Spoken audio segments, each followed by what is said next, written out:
despair, and you give yourself to the shadows. Believe, truly believe in the Emperor of mankind, and you shall walk in his light no matter how dark the path you tread.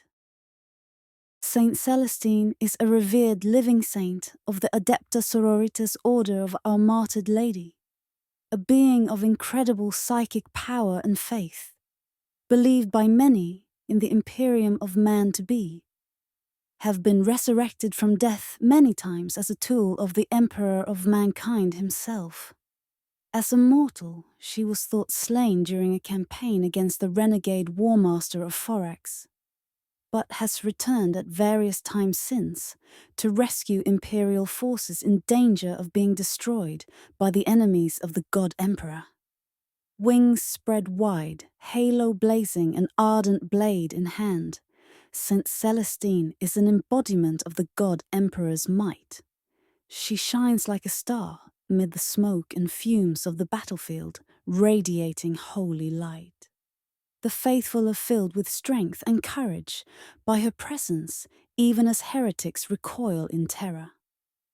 Those who flee are wise to do so, for Celestine strikes like the Emperor's own judgment, smiting the unrighteous with a strength that belies her human form. With a gesture, the living saint calls fires of psychic retribution down from on high, or infuses her sick and injured allies with healing energies. The Gemini Superior fight at her side, the former sororitas canonesses Genevieve and Eleanor, hand-chosen champions who would lay down their lives, and have, several times, to protect the blessed saint from harm. Celestine is borne aloft on a column of divine radiance and sometimes attended by cherubs and doves. She is clad in a suit of shining golden sororitas power armor and wields a blade wreathed in fire. A blade so bright none can bear to look upon it. All of noble heart who gaze upon Celestine and dare meet her eyes are filled with adoration, whilst those whose souls harbor evil and corruption are struck with terror.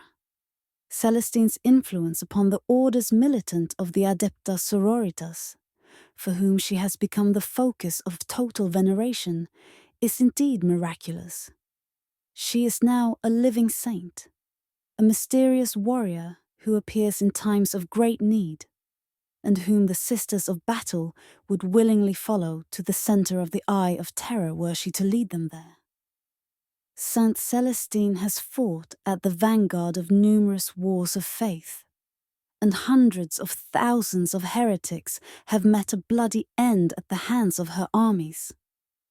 It is said that she has fallen in combat several times, having been dealt a mortal blow by one of the Imperium's many enemies.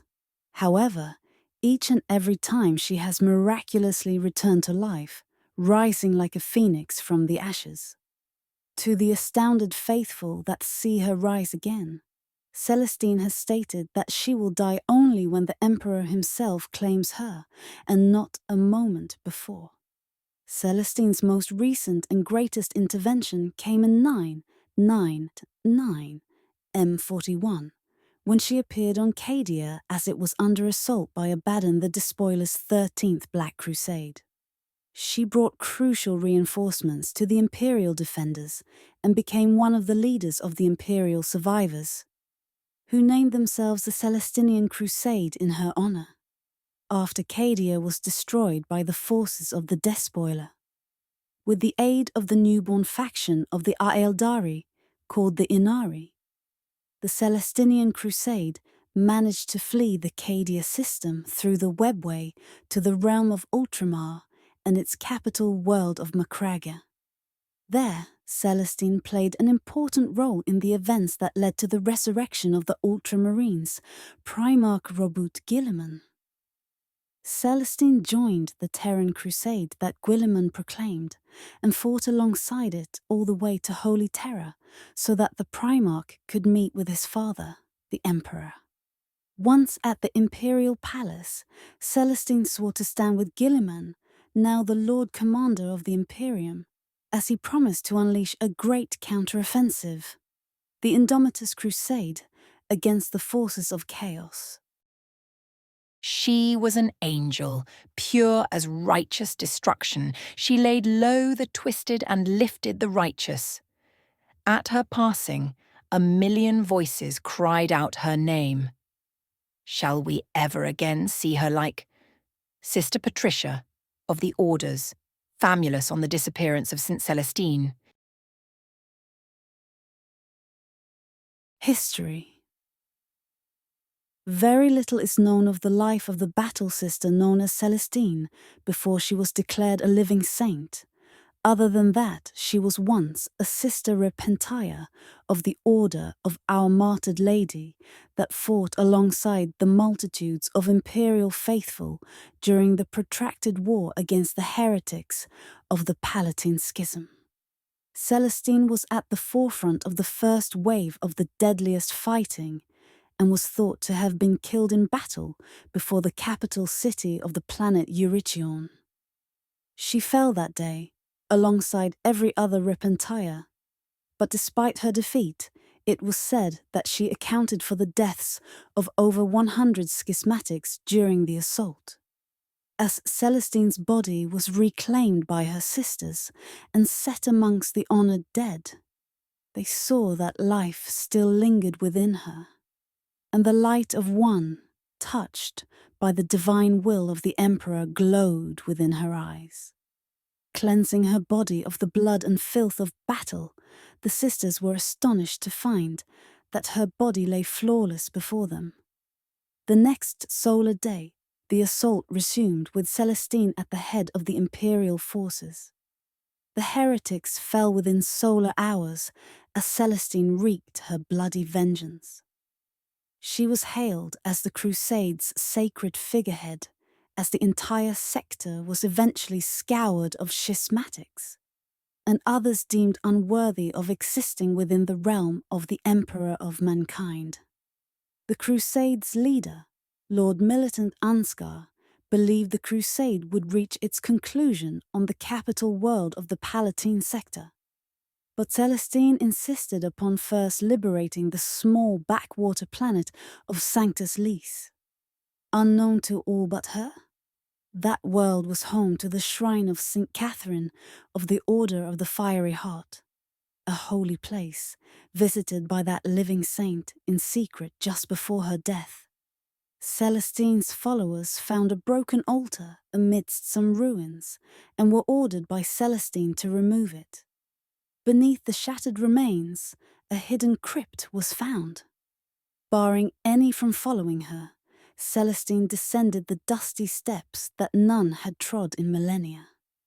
As the dawn of first light broke above the ruined shrine, Celestine rose from the tomb, borne aloft on a column of divine radiance and attended by cherubs and doves. She was now clad in a suit of shining golden power armor and wielded a vibrant blade that none could look upon. The Ardent Blade. After her apotheosis, Celestine was declared a living saint by Lord Militant Ansgar and a conclave of Thorian ecclesiarchy priests shortly thereafter.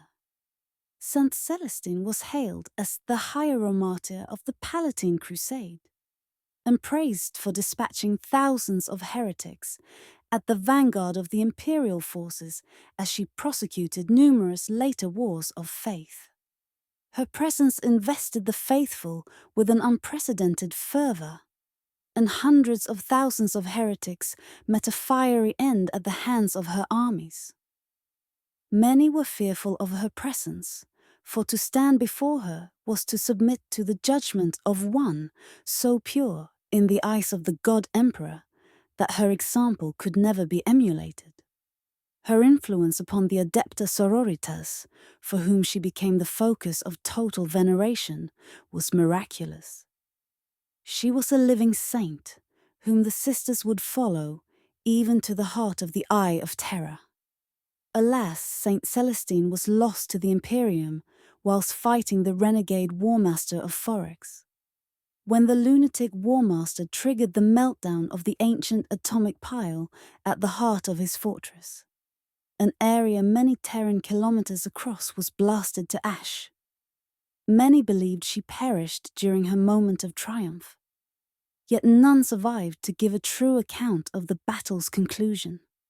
The mighty tower of heroes upon sacred Terra tolled once to proclaim her loss to the faithful, 1 billion souls pausing in their toil and looking towards the Emperor's imperial palace, united in their grief for the fallen heroine of mankind. But the sororitas, at prayer within the halls of the convent prioress, were gladdened by the mournful peal, for they knew that had she fallen, Celestine was now sitting joyfully at the right hand of the Emperor. Miraculous intervention. There are those amongst the faithful whom believe that Saint Celestine did not die all those centuries ago, fighting against the War Master of Forex. For there have been some confirmed sightings of the living saint throughout the ages. In one noticeable incident, during the Promethean War in 980 M41, the Order of the Ebon Chalice was sent to reinforce the Space Marines of the Salamanders chapter in a brutal urban war against the dread Chaos Space Marines of the Black Legion on the cardinal world of Helatine. The enemy was put to the torch as dozens of immolators and Land Raider redeemers burned a path through the war-torn cities. Despite the strength of their forces, their advance was halted when Lord Gralistix, the demon prince leading the forces of chaos, unleashed a swarm of possessed Chaos Space Marines. As the frenzied Chaos Horde ripped through the Imperial ranks, Battle Sisters and Space Marines alike fought back to back, their bolters and flamers blazing away as every warrior endeavored to sell their life dearly. However, the Allied forces were saved by the miraculous intervention of St. Celestine, as she appeared out of nowhere, falling upon the Chaos Horde like an avenging angel. The living saint carved a path through the horde towards Lord Gralistix before plunging her blade through his black heart. With the death of Gralistix, the Chaos Horde was destroyed, but of St. Celestine there was no sign, for she had vanished as mysteriously as she appeared. Fall of Cadia and the Celestinian Crusade. As Abaddon, the Despoiler's 13th Black Crusade, raged on the fortress world of Cadia in 999 M41, St. Celestine suddenly appeared once more, claiming she had been resurrected by the will of the Emperor in the hour of his Imperium's greatest need. She appeared swathed in flame above the bloody Cadian battlefields of Casa Craf. But she did not come alone, for she brought with her some 5 companies of battle sisters of the Order of our Martyred Lady, thought lost in the warp some 1400 standard years before. Her radiant light had served as a beacon through the Empyrean, drawing the wounded vessel into the path of another Imperial craft and binding the two until real space claimed them both once more. With their arrival, the battle for Cadia shifted for a time in the Imperial defenders' favour.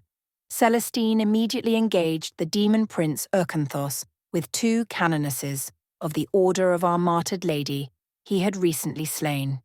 Celestine had used her power and their extraordinary faith to bring them back to life to serve as her honour guard.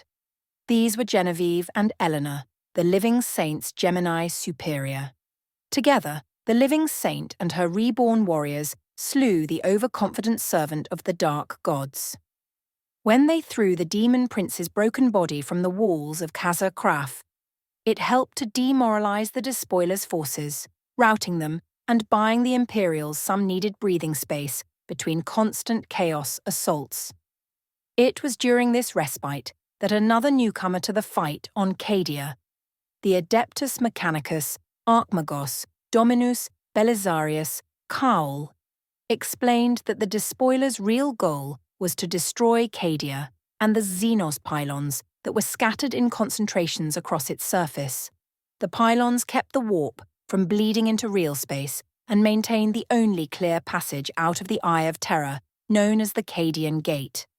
With their destruction, the forces of chaos would be able to launch themselves out of the Eye and overwhelm the defenses of the Imperium at the same time that they would be able to summon an endless legion of demons until Terra itself had fallen, the Emperor cast down from his golden throne. Lord Castellan Ursarkar E. Creed, the commander of the Imperial forces on Cadia, ordered that the catacombs beneath the pylons, under the Elysian fields, be reinforced to serve as a last line of defense to hold back the expected chaos assault, while Carwall worked to explore the pylons' systems and discover a way that they could be used as a weapon against chaos. Unknown to Creed and Celestine, Carwall had secretly been contacted by the Necron Lord Trazyn the Infinite, who had decided to aid humanity in its fight against their common foe in the warp. With Trazyn's knowledge, Call was able to determine how to use the pylons to cut off the local area of spacetime from contact with the Immaterium.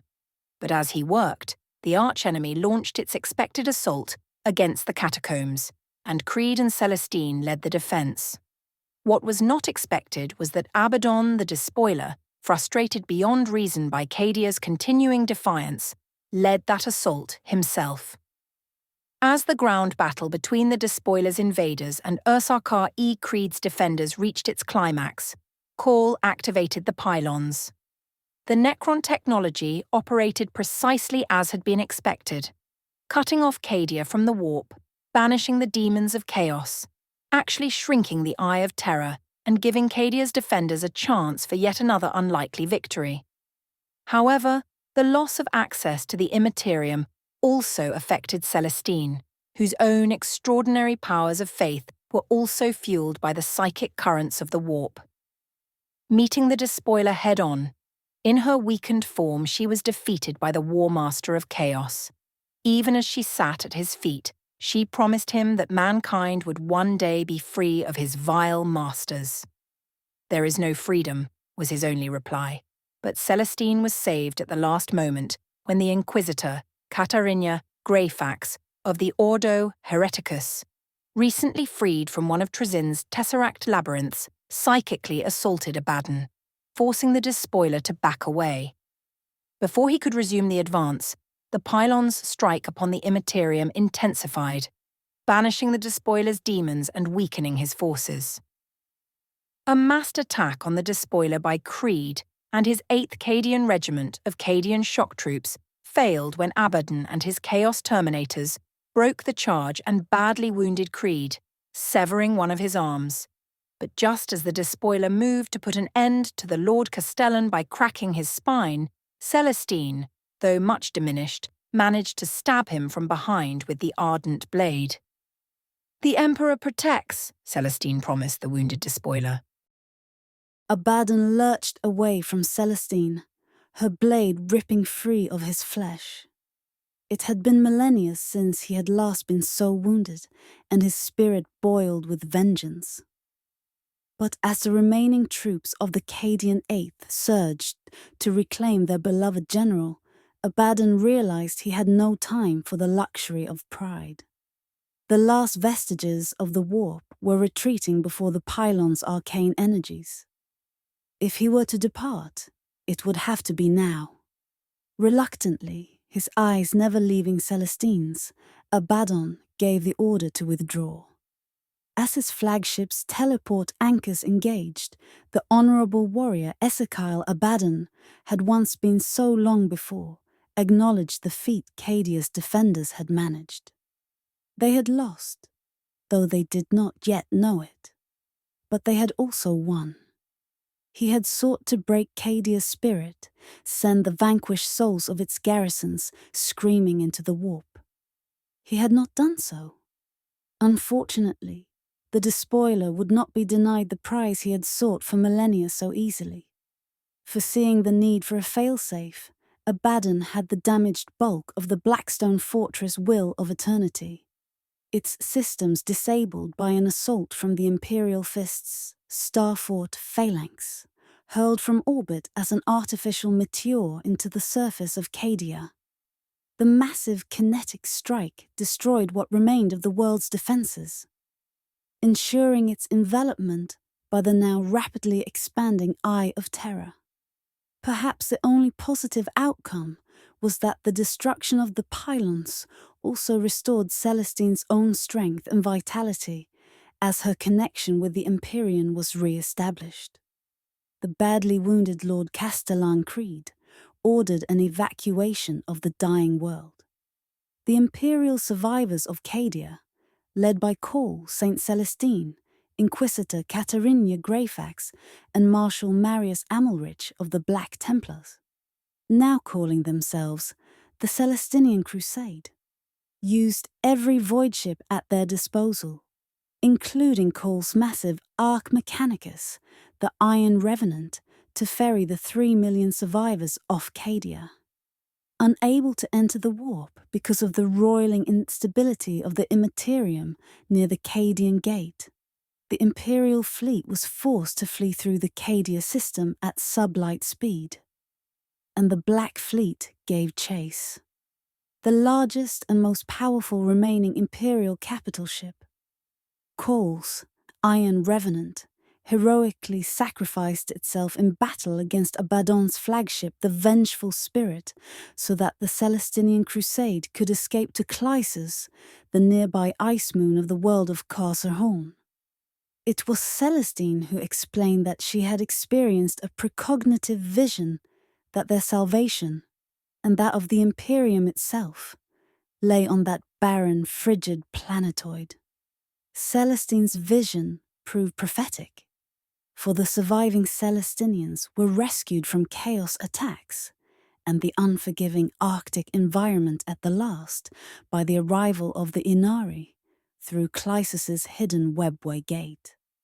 Though his flagship was lost, Belisarius Cole had rescued its most precious cargo, the armor of fate, key to the resurrection of the Primarch Robut Guilliman.